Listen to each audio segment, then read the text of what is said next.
अस्सलाम वालेकुम। तमाम कोडिंग द ब्रेन्स फैमिली को पाइथन क्रैश कोर्स में खुश आमदीद।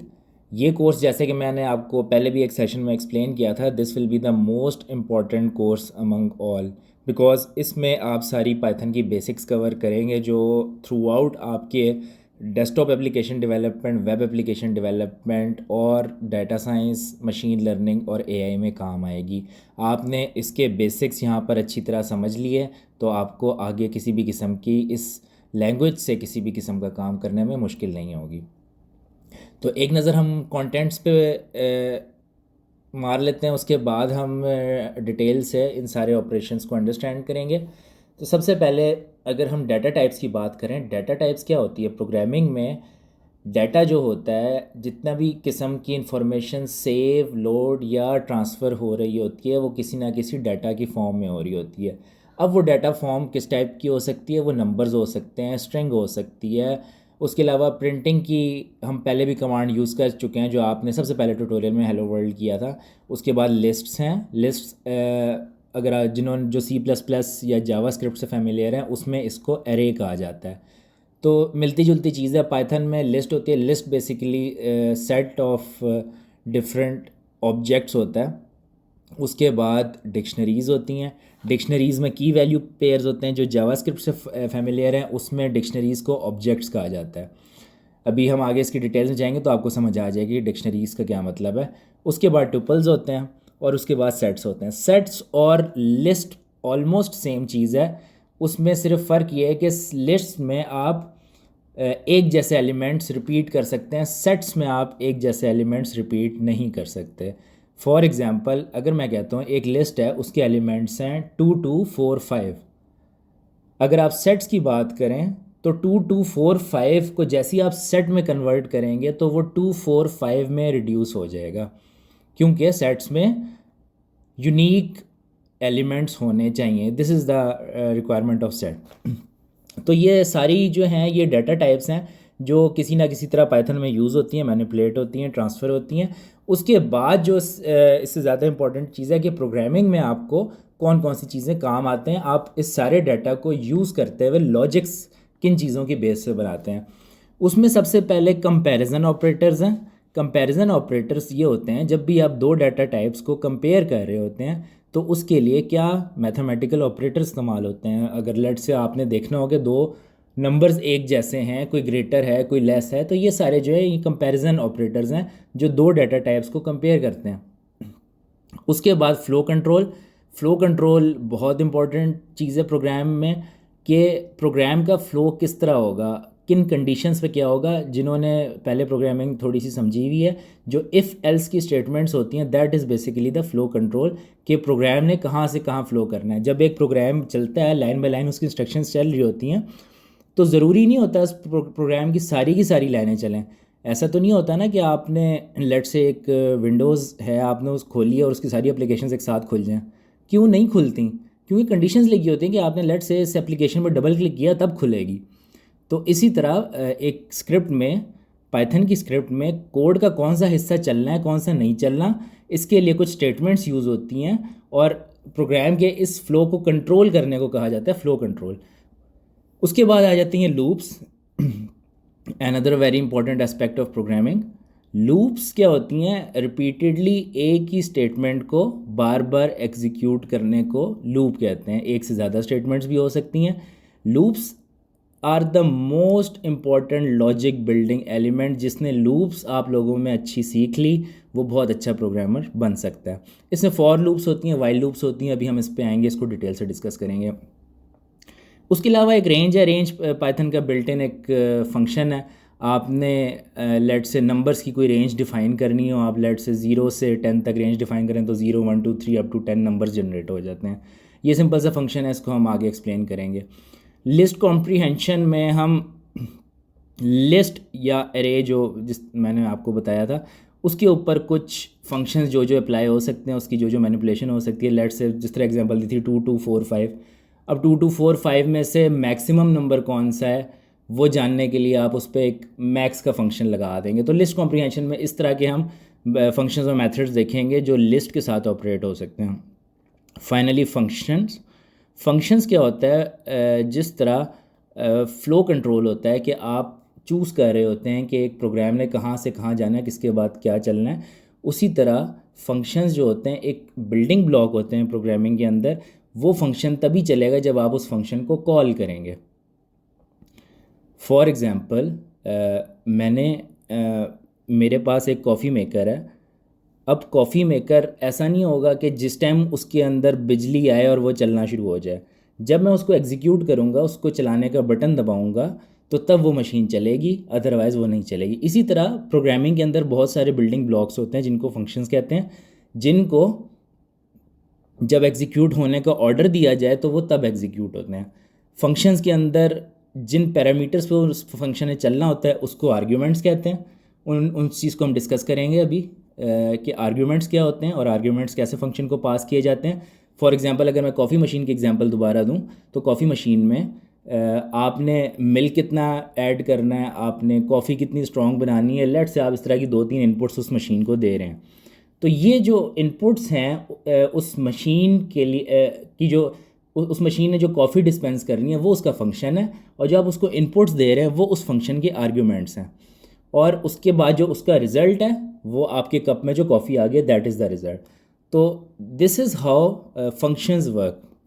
मेथड्स क्या होते हैं? मेथड्स फंक्शन से मिलती जुलती चीज़ है। ये जब हम एक्सप्लोर करेंगे कि क्या तरीका होता है फंक्शंस और मेथड्स लिखने का, तो आपको बेहतर आइडिया हो जाएगा कि फंक्शंस और मेथड्स में फ़र्क क्या है। मेथड्स काफ़ी सारे पाइथन में बिल्ट इन हैं। मेथड से जो है वो डायरेक्टली किसी वेरिएबल को मैनिपुलेट कर देता है, वेरिएबल को फंक्शन के अंदर नहीं भेजना पड़ता। ये हम प्रैक्टिकली करेंगे तो आपको थोड़ा सा बेहतर समझ आ जाएगी। तो अभी हम चलते हैं नोटबुक की तरफ। ये सारी चीज़ें हम नोटबुक पे लिख लिख के बारी बारी एक्सप्लेन करेंगे। उसके बाद मैं आपके साथ एक एक्सरसाइज शेयर करूंगा, जिस एक्सरसाइज को आपने एग्जीक्यूट करना है। और जब आप वो एक्सरसाइज एग्जीक्यूट कर लेंगे तो आपको ये बेसिक कॉन्सेप्ट जो हैं पाइथन के ये क्लियर हो जाएंगे।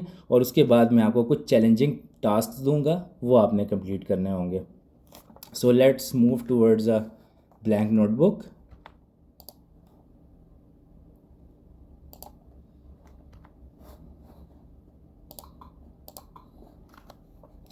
अच्छा, ये हमारे पास नोटबुक आ गई है। ये मैं आपकी कन्वीनियंस के लिए इसमें साथ साथ हेडिंग्स देता जाता हूँ।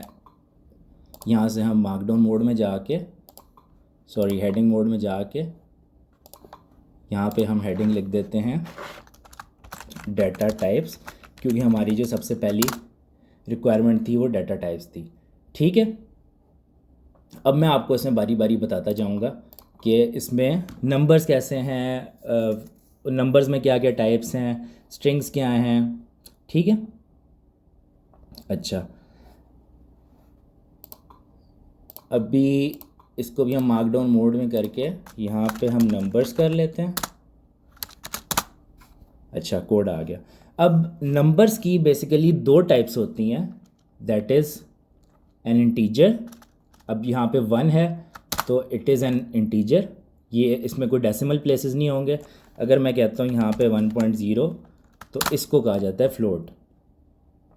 ठीक है, उसके बाद अगर आपने कोई एडिशन सब्ट्रैक्शन करनी है, यानी नंबर्स में हम साथ इसके जो मैथमेटिकल ऑपरेटर्स इस पे अप्लाई होते हैं वो भी देख लेते हैं। हम 1 + 1 करेंगे, ऑब्वियसली दैट इज़ 2। ठीक है, अब पाइथन इज़ इतनी सिंपल है कि आप सीधा सीधा जिस तरह कैलकुलेटर पे काम कर रहे होते हैं आप एग्जैक्टली इसमें इस तरह कर सकते हैं। ऑल्दो कि जब आप स्क्रिप्टिंग कर रहे होते हैं तो ये जिस तरह इसमें आउटपुट नज़र आ रही है 1.02, ये स्क्रिप्ट्स के दौरान नहीं लिखा आता, ये नोटबुक में लिखा आता है। अदरवाइज़ आपका ये 1 + 1 प्रिंट नहीं होगा जब तक हम इसको प्रिंट करके 1 + 1 नहीं करेंगे। ठीक है, अच्छा, अब इसमें थोड़ा सा फ़र्क देख लें कि इसमें ये out3 करके 2 लिखा है। बेसिकली ये जहाँ पे आउट लेबल्ड हो, इसका मतलब है ये आपको हिडन आउटपुट दिखा रहा होता है, जो कि प्रैक्टिकली जब आप प्रोग्राम एग्जीक्यूट करते हैं इस तरह की कोई आउटपुट कंसोल पे जनरेट नहीं होती। जहाँ पे आउट का लेबल नहीं लगा हुआ होता, डायरेक्ट इस तरह की आउटपुट आ रही होती है, इसका मतलब है आपने प्रोग्राम में फीड कर दिया है कि उसने प्रिंट करना है। यहाँ पे you have not order the program to print anything, लेकिन वो साथ साथ आपको रिजल्ट बता रहा होता है। अच्छा, इसके बाद प्लस हो गया। उसके बाद मल्टीप्लाई के लिए प्रोग्रामिंग में स्टैरिक का ऑपरेटर यूज़ होता है। 2 × 2 दैट इज़ 4। उसके बाद अगर डिवीज़न आपने करनी है 1 डिवाइडेड बाई 2 0.5। अच्छा, अगर आपने एक्सपोनेंशियल फंक्शन लेना हो, एक्सपोनेंशियल फंक्शन सॉरी, अगर आपने पावर लेनी हो फंक्शन की, फॉर एग्जांपल अगर हम कहते हैं 2⁻³ जो कि 8 होना चाहिए, तो आप 2 दफ़ा स्टेरिक यूज़ करते हैं, ठीक है। सो 2⁻² शुड बी 8। अच्छा, उसके बाद एक और चीज़ होती है जो कि बहुत ज़्यादा इंपॉर्टेंट होती है, काफ़ी जगहों पे इस्तेमाल होती है, दैट इज़ द रिमाइंडर। अब फॉर एग्ज़ाम्पल अगर मैं 5 को 2 से डिवाइड करूं, 5 के अंदर 2 कितने आ जाते हैं, 2 आ जाते हैं और 1 बच जाता है, ठीक है। मतलब 5 को आप 2 से डिवाइड करें तो 4 आएगा जो कि कोशेंट होगा, और उसके बाद 1 रिमाइंडर बच रहा होगा। तो ये आपका, जब आप परसेंटेज का साइन यूज़ करते हैं तो आपके पास रिज़ल्ट में रिमाइंडर आता है। उसके अलावा एक और कमांड है। अब डबल स्लैश से क्या हुआ है, डबल स्लैश से ये होता है 5 के अंदर 2 कंप्लीट कितने आ जाते हैं, ठीक है। उसमें बेसिकली इससे आपका कोशेंट आता है। 5%2 से आपका रिमाइंडर आ रहा है और 5/2 से आपका कोशेंट आ रहा है। इसमें और सिंगल स्लैश में फ़र्क ये है, अगर आप 5 डिवाइडेड बाई 2 करेंगे तो इट विल बी 2.5, ठीक है।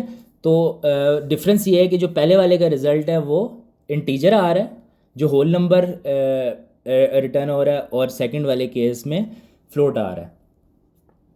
अच्छा, उसके बाद अगर आपने थोड़ा सा बड़ा एक्सप्रेशन लिखना हो 2+3, तो आप इस तरह ब्रैकेट्स में इसको यूज़ कर सकते हैं ताकि ऑर्डर डिफाइन हो जाए कि किस ऑर्डर में मल्टीप्लाई होना है, किस ऑर्डर में डिवाइड होना है।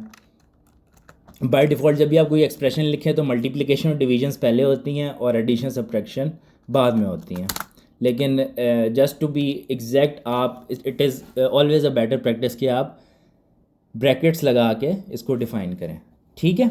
अच्छा, अभी ये जस्ट हम सीधे सीधे नंबर्स लिख रहे थे। जब आप प्रोग्रामिंग कर रहे होते हैं तो इस तरह सीधे सीधे नंबर्स नहीं लिखे जाते, इन नंबर्स को किसी ना किसी वेरिएबल में सेव किया जाता है। अब वेरिएबल क्या है, इसको हम चेक करते हैं वेरिएबल असाइनमेंट में।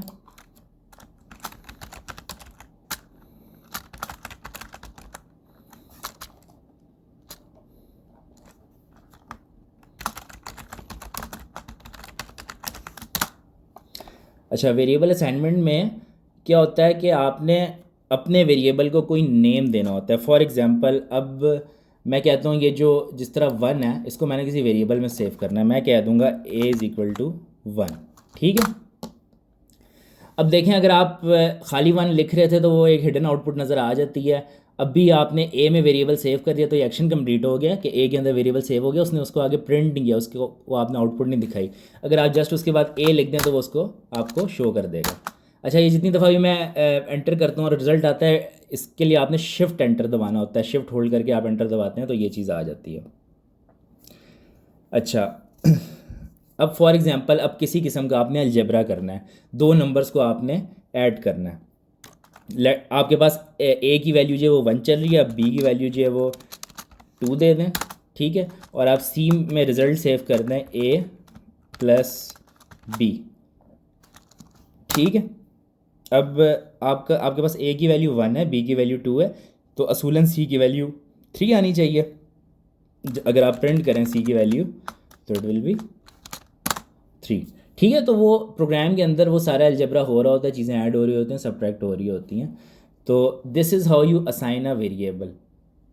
अब वेरिएबल ज़रूरी नहीं है कि आपका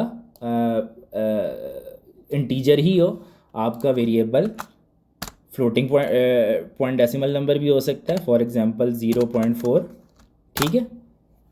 अब फ़र्क ये है, आप दूसरी लैंग्वेजेस में अगर देखें तो आप एक्सप्लिसिटली डिफाइन करते हैं कि नंबर फ्लोट है या नंबर इंटीजर है। फ्लोट से मेरी मुराद ये जो डेसिमल नंबर्स होते हैं, लेकिन पाइथन जो है वो ऑटोमेटिकली डिटेक्ट कर लेती है कि नंबर जो है वो फ्लोट एंटर हुआ है या इंटीजर एंटर हुआ है, तो वो उसके हिसाब से ऑटोमेटिकली उसको समझ आ जाता है कि ये नंबर किस टाइप का है। अदरवाइज़ अगर आपने डाटा टाइप चेक करनी हो किसी भी वेरिएबल की, तो वेरिएबल की डाटा टाइप चेक करने का ये होता है कि यू टाइप प्रिंट टाइप, ठीक है। अब बेसिकली डाटा टाइप चेक करें तो इसके लिए आपने कीवर्ड याद रखना है टाइप। अब टाइप के अंदर आपने जिस वेरिएबल की डाटा टाइप चेक करनी है उस वेरिएबल को डाल दें। यहाँ से आप एक दफ़ा शिफ्ट एंटर करेंगे तो वो प्रिंट कर देगा क्लास फ्लोट। इसका मतलब है ए जो है क्लास फ्लोट से बिलोंग कर रहा है, ठीक है। उसी तरह अगर आप ए को एक इंटीजर असाइन कर देंगे और उसके बाद आप एग्जैक्ट ये चीज़ प्रिंट करेंगे तो वो आपको बता देगा कि इस टाइम ए की क्लास इंटीजर है। INT स्टैंड्स फॉर इंटीजर, ठीक है। उसी तरह आगे हम स्ट्रिंग्स की बात करेंगे डिटेल से। मैं सिर्फ यहाँ पे आपको इसकी क्लास प्रिंट करके दिखा देता हूँ।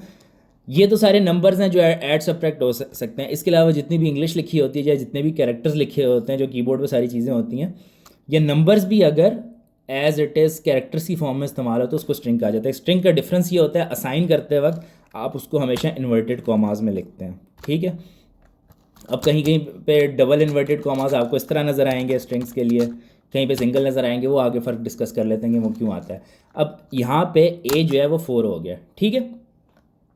अब अगर आप इसकी टाइप करें टाइप ऑफ ए, ये आपको इसकी टाइप str देगा, ठीक है। str स्टैंड्स फॉर स्ट्रिंग, ठीक हो गया। अब स्ट्रिंग का क्या मतलब होता है, जितने भी नंबर्स हो गए, अल्फ़ाबेट्स हो गए या सेंटेंसेस हो गए या जितनी भी इंग्लिश हो गई या जितना भी लिखने वाला सारा काम होता है, जिसको वो नंबर नहीं समझ रहा होता प्रोग्राम, उसको स्ट्रिंग्स कहा जाता है। तो ये बेसिक 3 किस्म के डाटा टाइप्स हैं जो आगे और भी थोड़े से कॉम्प्लेक्स किस्म के आपको समझ आ जाएंगे जैसे जैसे आप करते रहेंगे। लेकिन इस स्टेज पे आपके लिए ये समझना ज़रूरी है कि स्ट्रिंग, फ्लोट और इंटीजर का क्या फ़र्क था। अब मैं आपको छोटा सा फ़र्क दिखा देता हूँ। लेट्स से यहाँ पे आपने ए को 4 के बराबर किया, बी को 3 के बराबर किया, ठीक है। अब अगर आप सी कहते हैं, सी ए प्लस बी, अब यहाँ पे क्या रिजल्ट आना चाहिए। पीछे से अगर आप मेरे साथ मुझे फॉलो करते हुए आ रहे हैं तो यहाँ पे आपको एक दफ़ा लगेगा कि ए प्लस बी का रिज़ल्ट जो है, क्योंकि 4 है और 3 है तो 7 आना चाहिए, लेकिन यहाँ पे रिज़ल्ट 7 नहीं आएगा। उसकी वजह क्या है, 4 और 3 एज इंटीजर्स आइडेंटिफाई नहीं हुए हुए, ये स्ट्रिंग्स आइडेंटिफाई हुए हैं। जब आप स्ट्रिंग्स को ऐड करते हैं तो वो एज इट इज़ ऐड हो जाते हैं, मतलब वो साथ जुड़ जाते हैं, कनकैटिनेट हो जाते हैं। तो ए प्लस बी इस केस में क्या बनेगा, ए 4 है, बी 3 है, तो इट शुड बी 43 है। मैं यहाँ पे सी को प्रिंट करके देख लेता हूँ। You see the result is 43 और ये 43 है, it is again not a number. अगर मैं सी प्लस 4 करूँ तो वो मुझे एरर दे देगा। 43 में 5 ऐड करना चाह रहा हूँ, वो ऐड नहीं कर पा रहा। वजह क्या है कि can only concatenate string to string, ठीक है। वो एक स्ट्रिंग के साथ स्ट्रिंग को ही कनकैटिनेट कर सकता है। तो मैं सी प्लस 5 करने के बजाय अगर इस तरह कर दूं तो वो 4 3 5 बन जाएगा, ठीक है। और अगर मैं चाहता हूं कि मैं 4 3 जो स्ट्रिंग है उसको 43 नंबर बना दूं तो उसका तरीका ये है कि आप लिखते हैं INT आगे ब्रैकेट में सी। अब ये जो 4 3 एस स्ट्रिंग चल रहा है ये यहाँ पे इंटीजर में कन्वर्ट हो जाएगा। इसके बाद अगर आप इसमें 5 ऐड करें तो आपके पास एरर नहीं आएगा और 43 प्लस 5 48 बन जाएगा, ठीक है। तो यहाँ पे आपको थोड़ा सा आइडिया हो जाएगा कि हम हो गया होगा कि हम वेरिएबल्स की टाइप्स के दरमियान कैसे खेलते हैं और वेरिएबल्स की टाइप्स कितनी ज़्यादा इंपॉर्टेंट है। आपके पास अक्सर बड़े बड़े इस तरह के एरर्स आ जाते हैं, आपको बड़ा टाइम लग जाता है डिबग करने में, लेकिन आप छोटी सी गलती कर रहे होते हैं कि आपका जो नंबर है वो स्ट्रिंग चल रहा होता है और आप उसको नंबर की तरह ट्रीट कर रहे होते हैं। तो स्ट्रिंग हमेशा स्ट्रिंग रहेगा, नंबर हमेशा नंबर रहेगा। तो हम इसके बाद हम ऑफिशियली स्ट्रिंग की तरफ आ जाते हैं।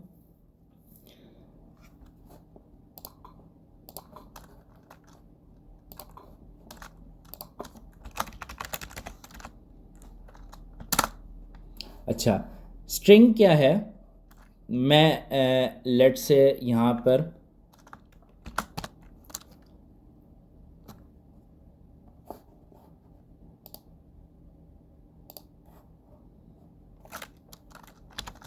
जिस तरह हमने हेलो वर्ल्ड पहले प्रिंट किया था, हम एक वेरिएबल सी के अंदर एक स्ट्रिंग सेव कर देते हैं, ठीक है। स्ट्रिंग कोई भी हो सकती है, जब भी आप इन्वर्टेड कॉमास में लिखते हैं तो वो स्ट्रिंग चली जाती है, ठीक है। अभी अगर मैं प्रिंट सी करूँ तो वेरिएबल सी में क्योंकि स्टोर हो चुका है हेलो वर्ल्ड का वेरिएबल, तो मेरे पास हेलो वर्ल्ड प्रिंट हो जाएगा। ठीक है, हम डायरेक्ट भी कर सकते हैं और एक वेरिएबल में असाइन करके भी कर सकते हैं। वेरिएबल में असाइन करने का क्या फ़ायदा होता है कि आप वेरिएबल्स को मैनिपुलेट कर सकते हैं। अच्छा, उसके बाद एक और स्ट्रिंग में बड़ी इंपॉर्टेंट चीज़ है। अगर लेट से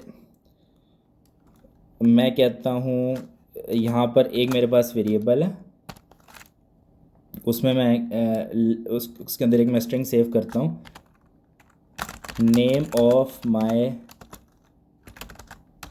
चैनल इज़, ठीक है। अब अगर आपने स्ट्रिंग के बाहर से कोई वेरिएबल मैनिपुलेट करना हो तो आप ये करली ब्रैकेट्स लगा देते हैं। ठीक है, उसके बाद आप क्या करते हैं, डॉट लगाते हैं इसके आगे, फॉर्मेट लिखते हैं। ठीक है, फॉर्मेट के अंदर आप यहाँ लिख देंगे कोडिंग द ब्रेन्स। अब क्या होगा, ये जो फॉर्मेट आपने किया है इसके अंदर जो आपने लिखा हुआ है ब्रैकेट के अंदर, वो इसकी जगह रिप्लेस कर देगा। ठीक है, अगर मैं इसके आगे एक और जुमला लिख देता हूँ, and it is being taught by dash. ठीक है, अब आपका ये जो पहला वेरिएबल है ये जाएगा इसके अंदर, और इसको फिल करने के लिए आपको एक और डालना पड़ेगा, उसको आप यहाँ पे कॉमा डालेंगे। ठीक है, और यहाँ पे आप लिख दें अवैस। ठीक है, अब ए के अंदर ये पूरी स्ट्रिंग सेव हो गई है, जिसकी फॉर्मेटिंग इस हिसाब से हुई हुई है कि ये वाला वेरिएबल यहाँ जा रहा है और ये वाला वेरिएबल यहाँ जा रहा है। ठीक है, अब मैं अगर ए को प्रिंट करूँ, अब आप देखें इसका result, name of this channel is coding the brains and it is being taught by Awais. ठीक है, अब आपने देखा है कि ये वाला वेरिएबल इधर गया और ये वाला वेरिएबल इधर गया। इसको आप वेरिएबल्स की फॉर्म में भी कर सकते थे। अगर लेट से मैं इसके ऊपर एक और लाइन डाल दूँ, यहाँ पे इस पे क्लिक करके मैं एस्केप दबाऊँगा और ए दबाऊँगा तो इसके ऊपर लाइन ऐड हो जाएगी, और दोबारा मैं यहाँ पे क्लिक करूँगा तो ये एडिट मोड में आ जाएगा। मैं यहाँ पे करूँगा x इज़ इक्वल टू, ये एक वेरिएबल मैंने ये रख लिया। ठीक है, और y इज़ इक्वल टू, आप एक सेल के अंदर मल्टीपल लाइन्स भी लिख सकते हैं, ज़रूरी नहीं होता कि आप x अलग लाइन में लिखें y अलग लाइन में लिखें, बस ये है कि एक सेल एक दफ़ा में एग्जीक्यूट होता है। ठीक है, ये दो वेरिएबल्स मैंने डिक्लेयर कर दिया और यहाँ पे मैंने वेरिएबल्स रख दिए सिंपली। ठीक है, अब इस सेल को मैं एक दफ़ा रन करूँगा, shift enter shift enter shift enter, again आप देख सकते हैं कि रिजल्ट एग्जैक्टली सेम है। x के अंदर ये वेरिएबल सेव हुआ है, x यहाँ पे है, अब x जो है वो इस वाले ब्रैकेट को रिप्लेस कर रहा है और y जो है इस वाले ब्रैकेट को रिप्लेस कर रहा है। ठीक हो गया। अच्छा, अब फॉर्मेटिंग करने का एक और भी तरीका है। लेट से आप यहाँ पर x इस तरह लिख देते हैं और y इस तरह लिख देते हैं। ठीक है, उसके बाद अगर आप करें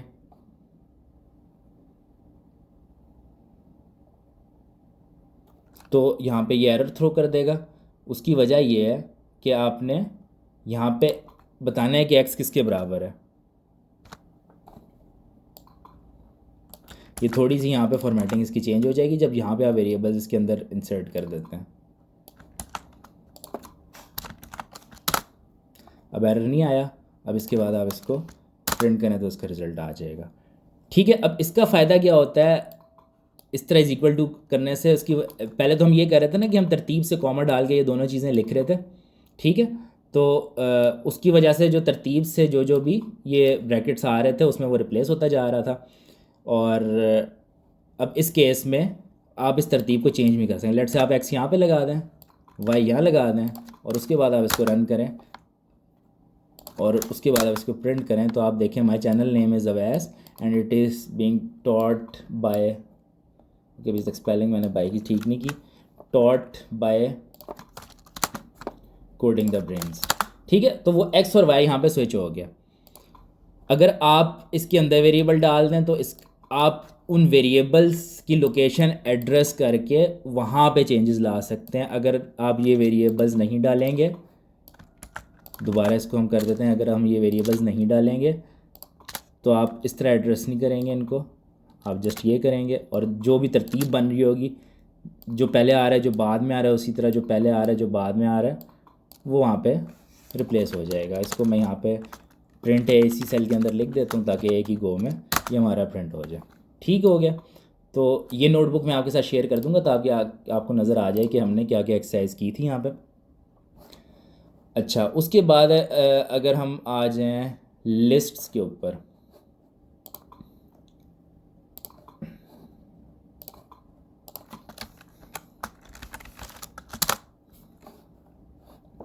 लिस्ट बेसिकली क्या होती है?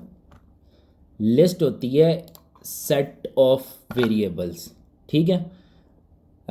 अब लिस्ट के अंदर लिस्ट होने को नेस्टेड लिस्ट कहते हैं, वो मैं भी आपको बताता हूँ कि नेस्टेड लिस्ट क्या होती है। बेसिकली लिस्ट का सिंपल फॉर्मेट ये होता है, ये स्क्वायर ब्रैकेट्स होते हैं 1 2 3। Now this is a simple list, इसमें आप ऑल नंबर्स भी डाल दें। ठीक है, ठीक है, ये आपकी लिस्ट बन गई है। अब लिस्ट के अंदर भी लिस्ट होती है। अब लिस्ट के साथ हमने मैनिपुलेशंस कैसे करनी है, उसके लिए हम इसको एक वेरिएबल्स के अगेंस्ट असाइन करेंगे। ठीक है, ये लिस्ट ए के बराबर हो गई है। अब लिस्ट का ये एलिमेंट एड्रेस करने के लिए, ये एलिमेंट एड्रेस करने के लिए, ये एलिमेंट एड्रेस करने के लिए, या ये एलिमेंट एड्रेस करने के लिए क्या नोटेशन यूज़ होती है। अब इसमें देखें, लिस्ट का आपने हमेशा ये याद रखना है कि लिस्ट की जो इंडेक्सिंग है, ठीक है, इंडेक्स हमेशा ज़ीरो से स्टार्ट होता है। अगर मैं यहाँ पे A0 लिखूँगा तो इट विल गिव 1। ठीक है, A2 लिखूँगा तो 2 का मतलब क्या होगा, पहला छोड़ के 0 1 2। ठीक है, वो ये वाला वेरिएबल उठा रहा है। ठीक है, जो कि हमारे पास 3 है। अगेन अगर मैं लिस्ट को यहाँ पे किसी और फॉर्म में कर देता हूँ, यहाँ पे दरमियान में एक स्ट्रिंग डाल देता हूँ। ठीक है, और मैं दोबारा A2 को कॉल करता हूँ तो इट विल प्रिंट हेलो। ठीक है, और अगर मैं A1 को कॉल करूँ तो इट विल प्रिंट 2। ठीक है, इसमें लिस्ट में ये होता है कि आप मल्टीपल डाटा टाइप्स भी कर सकते हैं। अभी आप देखें ए की लिस्ट के अंदर स्ट्रिंग भी आ रहा है और इंटीजर भी आ रहा है।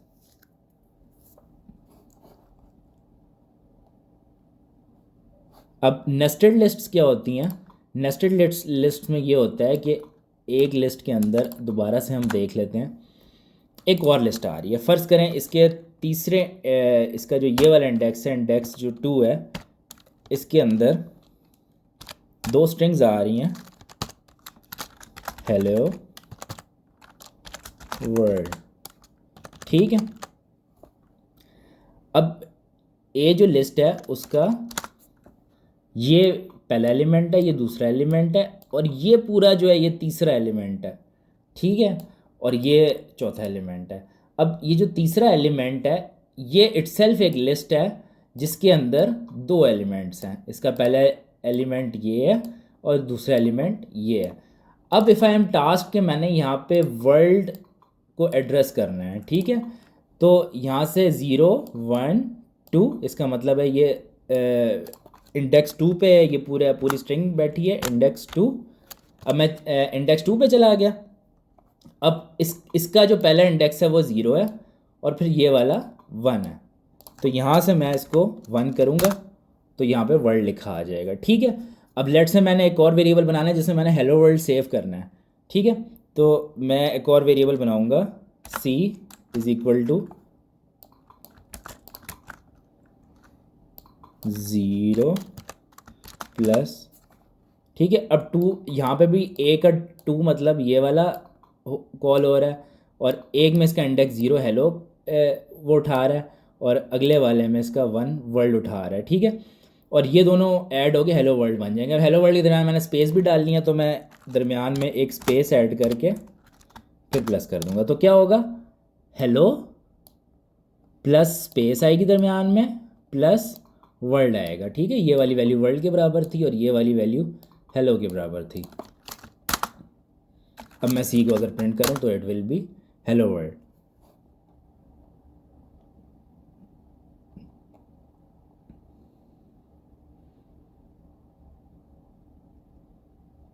अच्छा, उसके बाद अगर हम मज़ीद लिस्ट के मेथड्स देखें तो इसमें आपने लेट से आपकी लिस्ट, दोबारा से हम आ जाते हैं सिंपल चीज़ों की तरफ। आपकी ये लिस्ट है, इसमें मैं एक डिजिट और ऐड करना चाहता हूँ, मतलब इसमें इसका मैं पांचवा एलिमेंट इसमें डालना चाहता हूँ।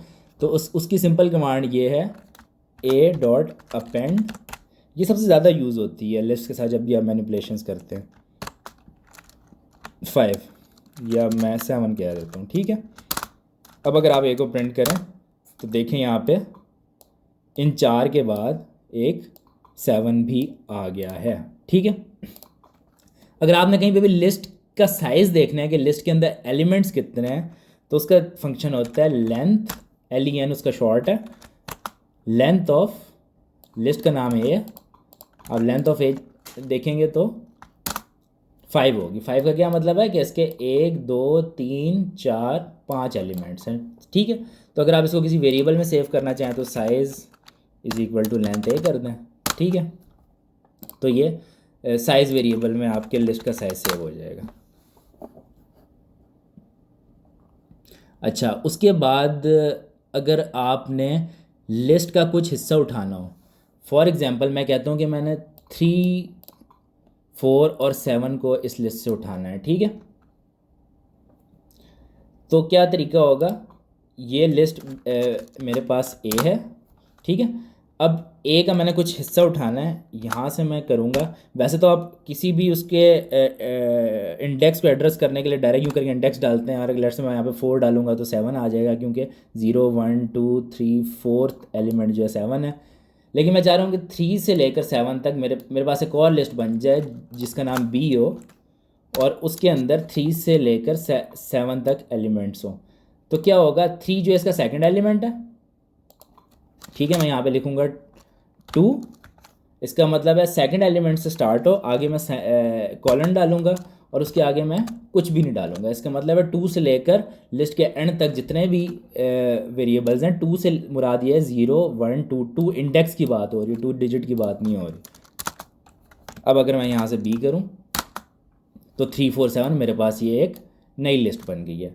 अब लेट से मैं 1 से 3 तक लिस्ट लेना चाहता हूँ, तो उसका भी इसी तरह का तरीका है कि मैं सेमी कॉलन से पीछे वाला डिजिट हटा दूंगा। इसका मतलब लिस्ट स्टार्ट से स्टार्ट हो रही है, एंड कहाँ पे हो रही है, मैं इसको 2 पे एंड कर देता हूँ।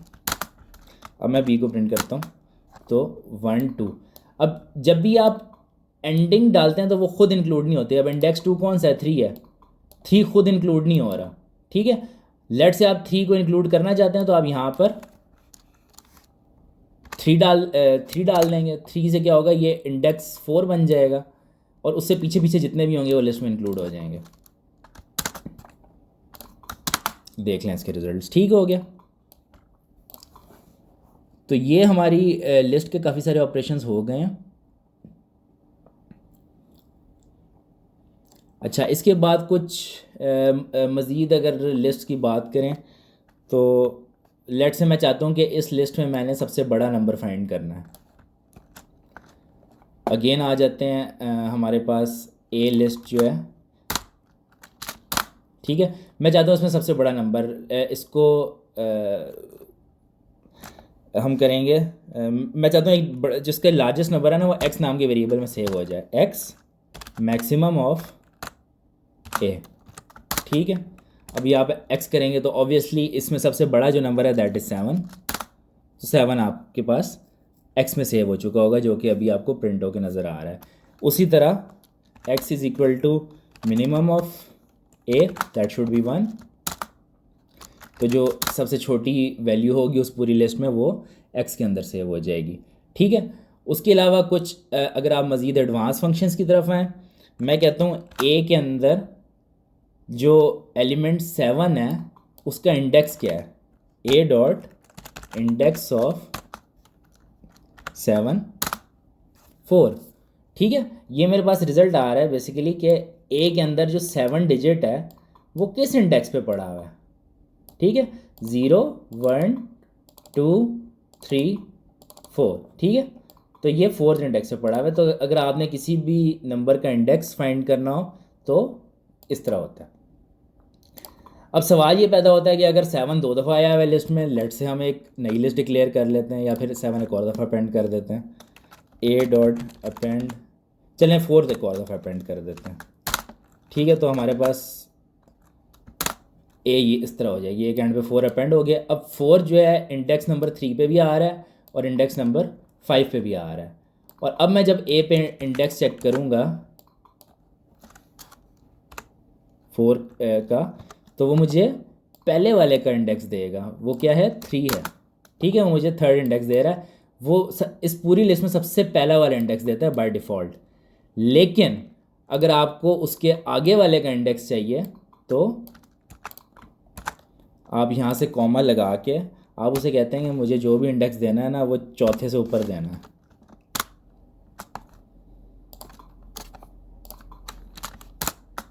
ठीक है। अब उसने आपको अगला वाला इंडेक्स दे दिया। इसका मतलब क्या है कि आपको इंडेक्स चाहिए 4 का, ठीक है। और जो भी पहले 4 छोड़कर, मतलब चौथे इंडेक्स से स्टार्ट करो और आगे सर्च करो कि पहला 4 कब आ रहा है, ठीक है। तो ऐसे भी हो सकता है। आगे हम इसका एक छोटा सा प्रोग्राम बनाएंगे कि किसी भी अरे में हम ढूंढेंगे कि एक नंबर कितनी दफ़ा आ रहा है और किस किस इंडेक्स पे आ रहा है, ठीक है। अभी आपके साथ मैं लॉजिक बिल्डिंग में नहीं जा रहा, अभी आपको सिर्फ मैं बेसिक कमांड सिखा रहा हूँ। इनकी आगे इम्प्लीमेंटेशंस आपको आहिस्ता आहिस्ता क्लियर होती जाएंगी।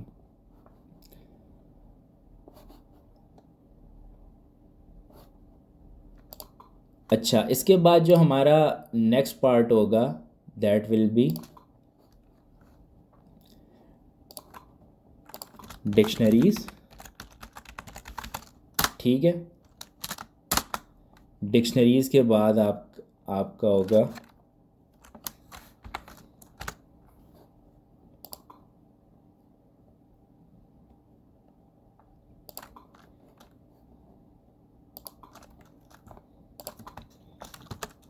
बूलियंस,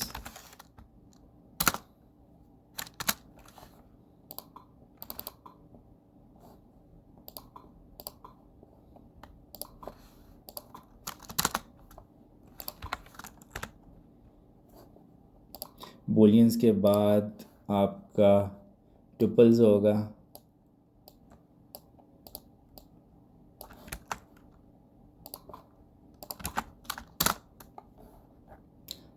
टुपल्स के बाद आपके सेट्स होंगे,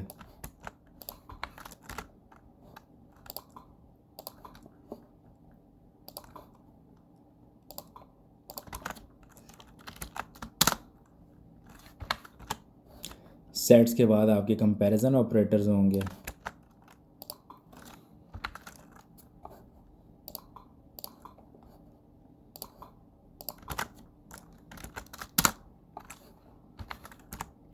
कंपैरिजन ऑपरेटर्स के बाद हम पढ़ेंगे लॉजिक ऑपरेटर्स,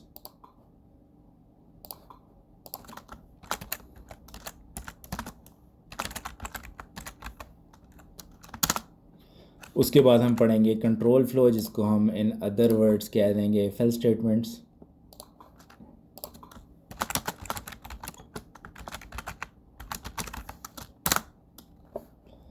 और उसके बाद हमारी फॉर लूप्स होंगी,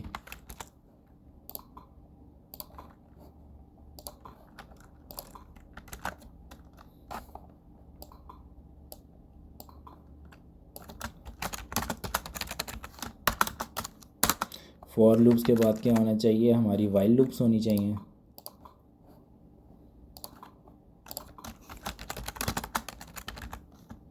इतना कंटेंट अभी आपका रहता है, ठीक है। इसमें कुछ मज़ीद चीज़ें भी हैं, ठीक है। फिर रेंज फंक्शन आपका हो जाएगा,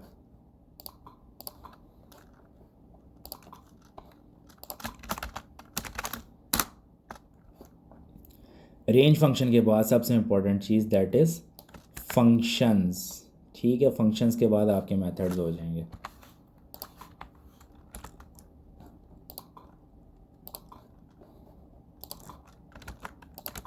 फंक्शंस हो गए, इसमें हम लैम्डा एक्सप्रेशंस को भी टच करेंगे फंक्शंस के अंदर कि फंक्शंस को एज लेमडा ऑपरेशंस कैसे डील किया जाता है। उसके बाद फिर कुछ एक लिस्ट रिलेटेड हैं कुछ ऑपरेशन जिसमें आप फ़िल्टर्स लगाते हैं लिस्ट के ऊपर, ठीक है, उसको हम कहते हैं मैप एंड फ़िल्टर्स, वो हम देखेंगे।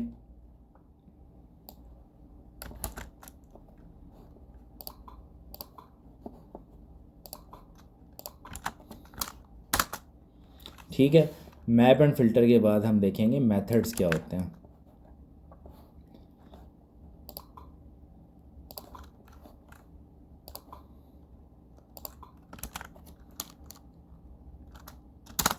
ठीक है, अभी ये हमारी सारी आगे का ये कंटेंट होगा जो आपको अगली वीडियोस में नज़र आएगा। फ़िलहाल लिस्ट्स तक और लिस्ट के जो मैंने आपको सारे ऑपरेशंस बता दिए हैं, यहाँ तक एक दफ़ा आप प्रैक्टिस करेंगे और इसके बाद आप इसकी नेक्स्ट वीडियो को फॉलो करेंगे ताकि आपके पास ये जो रिमेनिंग आइटम्स हैं ये आपको उसमें समझ आ जाए कि वो कैसे चल रहे हैं। मैं आपके साथ ये नोटबुक साथ साथ शेयर करता रहूँगा ताकि आप इसकी सारी कमांड्स रिपीट करके देख लें। उसके बाद इसके एंड में आपके लिए कुछ एक्सरसाइजेज़ होंगे जिससे आपके कॉन्सेप्ट्स मज़ीद क्लियर हो जाएंगे।